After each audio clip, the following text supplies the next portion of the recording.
In this video, we're going to explain the different forms for a quadratic function.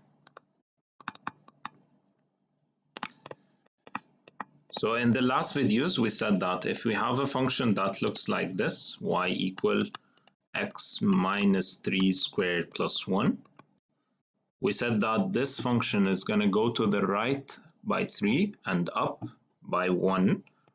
So it moves to the right 3 and up by 1, and it's looking upwards. So we got the vertex to be 3 and 1, positive 3 and positive 1. So what we did is we changed the sign of the x and we left the y as is, right? So again, another example, if you have x plus 4 squared minus 1, and I ask you for the vertex, you're going to say that the vertex, you change the sign. You know that it's going to go to the left by 4, so you're going to say it's negative 4 and negative 1. You change the x and the y becomes that is as is. Even if you have a negative beside the x squared, we said that flipping the curve does not affect the vertex. So here you're still going to change the value of x and the y is going to remain as is.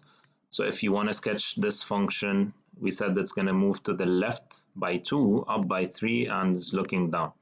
So you got your vertex, which is, again, this point here, to be negative 2 and 3.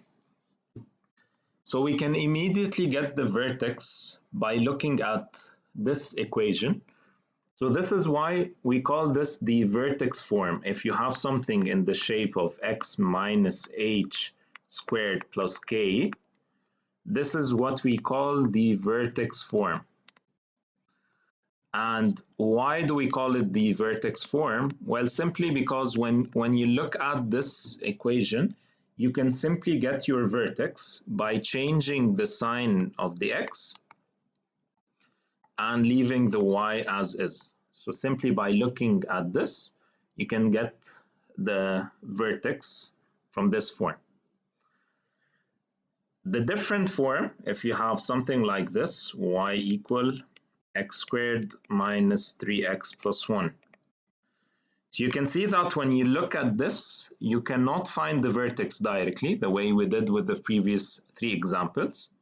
So this is not in the vertex form, since you can't get the vertex just by looking at the equation.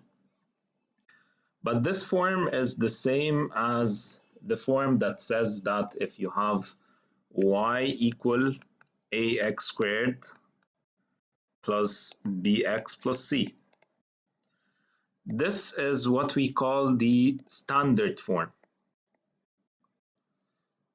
This is the general form or the standard form for the quadratic function. So like the vertex shows the vertex form, right? What does the standard form show?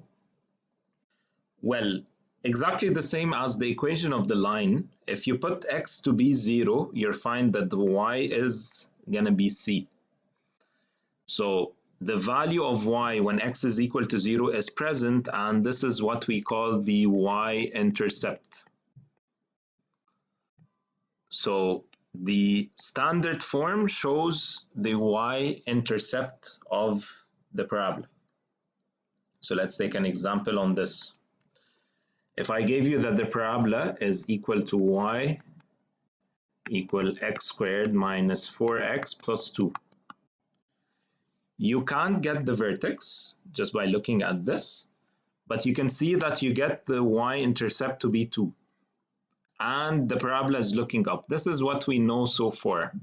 So what does the y-intercept is positive 2 mean? Mean that the curve must intersect this point. Maybe the parabola looks like this. Maybe it looks like this. We don't know yet. We'll figure this out. But it must intersect at 0 and 2, because this is the point you have here, which is actually going to represent the y-intercept. So the standard form shows the y-intercept. The vertex form shows the vertex. Now we have a third form, which if you have this equation, let's say x squared minus 2x minus 15, and we equate it to 0, this gives you a quadratic equation that we know how to factorize. So this is x minus 5, x plus 3, right, equal to 0. And if you solve this, you're going to get x is to be 5 and x to be negative 3, right? So it's either x equals 5 or x equals negative 3. So what does this give me? It's the values of x where the y is equal to 0. So this is what we call the x-intercepts. The values of x where the y equal to 0. So how do I get them when the equation looks in this form? So if you have y equal x minus p, x minus q, if the quadratic equation is factorized, this is what we call the x-intercept form, or the form that shows the x-intercepts. Right? If you have two brackets factored, this is the x-intercept form. And let's take an example on this. If you have y equal x minus 2 and y equal x plus 4, we know that if you want the y to be 0, you're going to put the x to be 2 here, or negative 4. So where are the x-intercepts on the graph? They're going to be at the negative 4 and the positive 2. So this means that this is your x-intercept. These are the values of x that y is equal to 0. So I can immediately get them when I see a parabola factored like that, x minus 2, x plus 4.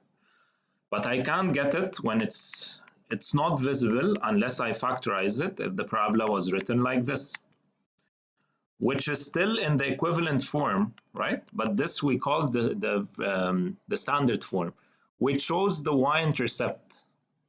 So this must be negative 8 if I told you that this represents the same thing. And you can also have written this in the vertex form. It's going to be look something like this. Okay. And in the next video, we'll talk about how to change from each of these forms. But this vertex form shows you the vertex to be negative 1 and negative 9, which is going to be this point here.